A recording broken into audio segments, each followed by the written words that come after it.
আল্লাহর হাবিব আর এক জায়গায় গেলেন, নতুন গুরুস্থান, একদম নতুন একটি গুরুস্থান। ওই গুরুস্থানের মধ্যে আমার নবী গিয়েছেন। সেই গুরুস্থানের মধ্যে যাওয়ার পর আমার নবী, আপনার নবী, সুন্দর সুন্দর অনেকগুলা কবর নতুন দিয়েছে। যতটা কবর দেখেছেন সবগুলা কবর দেখে দেখে আমার নবী মুচকি হাসি দিয়েছেন। সাহাবীরা ডাক দিয়া বলে, ইয়া রাসূলুল্লাহ, নবী গো, ও মায়ার নবীজি, আপনি সব কবর দেখে দেখে মুচকি হাসি দিলেন। আমরা লক্ষ্য করেছি আপনি আরেকটা কবর দেখে আপনি চোখের পানি ফেলে কান্না করেছেন। আপনারা জবান খুলে বলেন, আমার নবী কবর নিচে দেখার ক্ষমতা আছে না নাই? ওয়ামা ইয়াস্তাবিল আহইয়াউ ওয়ালাল আমওয়াত ইন্নাল্লাহা ইউসমিউ মান ইয়াশা। আল্লাহ যারে ইচ্ছা করে কবরের আযাব দেখার ক্ষমতা দেয়।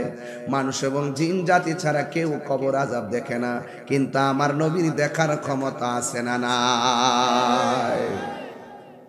আমার নবী আপনার নবীকে ডাক দিয়ে বলে, ইয়া রাসূলুল্লাহ, আপনি সব কবর দেখে মুচকি হাসলেন, একটা কবর দেখে কেন চোখের পানি ফেলে কান্না করলেন? আল্লাহর হাবিব বলেন, আমি নতুন গুরুস্থানে ঢুকলাম, এই পর্যন্ত যত লাশ দাফন করা হয়েছে আমি দেখলাম এই গুরুস্থানের মধ্যে প্রত্যেকটা লাশের নিচে আমার আল্লাহ জান্নাতের গালিচা বিছায়া রাখছে। সৌভাগ্যবান গুরুস্থান। মারহাবা কন্যা কেন? আল্লাহু আকবার। নবী দেখার ক্ষমতা আছে কিনা? আর একটু বড় করে কোন আছে কিনা? আল্লাহর হাবিব ডাক দিয়া বলে, আর একটা কবর। ওই কবরে যখন তাকাইছি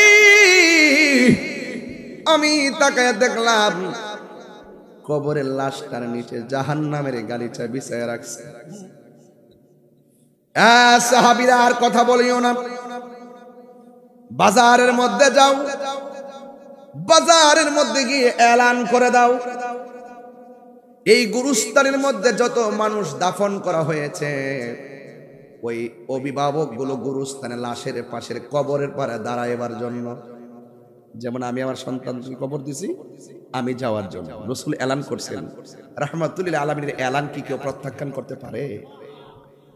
সব সাহাবায়ে কেরামের মনে একটা কৌতূহল, সব সাহাবায়ে কেরামের মনে একটা কৌতূহল, যে না জানি ওই কবরটা কার, যেই কবরের মধ্যে আযাব চলতেছে ওই কবরের পারে না জানে কে এসে দাঁড়ায়। জোরে জোরে কি আল্লাহু আকবার বলা যাবে না?